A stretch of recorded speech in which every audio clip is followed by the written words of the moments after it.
తెలుగుదేశం ప్రభుత్వం ఇప్పుడు ఒక మేనిఫెస్టోలో ప్రకటించింది.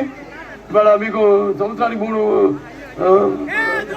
గ్యాస్ సిలిండర్స్ ఉచితంగా, అలాగే బస్సులో ఉచితంగా ప్రయాణం చేయడం కోసం మీకు సౌలభ్యం, అలాగే ప్రతి ఈ స్కూల్కి వెళ్ళే అమ్మాయికి కూడా బిడ్డకి చదువుకునే బిడ్డకి 15,000 రూపాయల ఆర్థిక సహాయం, అలాగే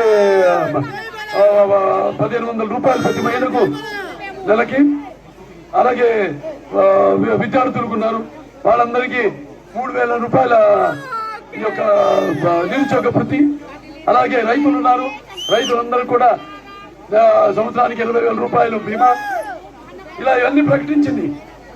అలాగే కేంద్ర విద్యాలయం అయితేనేమి, లేకపోతే బీసీ ఎస్టీ సంక్షేమ హాస్టల్ అయితేనేమి, లేకపోతే ఈ యొక్క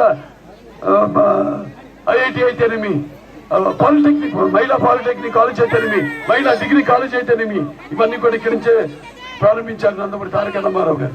అలాగే చంద్రబాబు నాయుడు గారు కూడా ఇక్కడ 10 కిలోమీటర్లకు ఒక హై స్కూల్, ప్రతి కిలోమీటర్కి ఒక ప్రాథమిక స్కూల్, ప్రతి 3 కిలోమీటర్లకి ఒక అప్పర్ ప్రైమరీ, ప్రతి 5 కిలోమీటర్లకి ఒక హై స్కూల్, అలాగే ప్రతి మండలానికి ఒక జూనియర్ కాలేజు, ప్రతి యూనిట్కి ఒక ఇంజనీరింగ్ కాలేజు, ప్రతి జిల్లాకి ఒక మెడికల్ కాలేజ్ అప్పుడు ఆయన అందించడం జరిగింది. ఇలా ఎన్నెన్నో, ఒక దళితురాలైన ఎస్సీ మహిళ అయిన ప్రతిభా భారతి గారిని మన అసెంబ్లీ స్పీకర్ గా చేయడం జరిగింది. అలాగే బాలయోగి గారిని, దళితుడైన బాలయోగి గారిని అక్కడ మనం పార్లమెంటు స్పీకర్ గా ఆయన పంపించడం జరిగింది.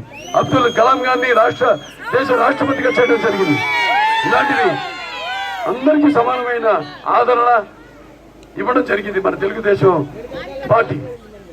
అధికారంలో ఉన్నప్పుడు లేనప్పుడు కూడా, ఎన్టీ రామారావు గారు అప్పుడు అధికారం లేనప్పుడు మరి ఆయన ఎన్డీఏ చైర్మన్ గా ఉన్నప్పుడు దేశంలో సుమారుగా 10,000 కోట్ల మంది రైతులకి ఆయన ఎన్డీఏ చైర్మన్ గా వీపీ సింగ్ గారి ద్వారా రుణాలు మాఫీ చేయించడం జరిగింది.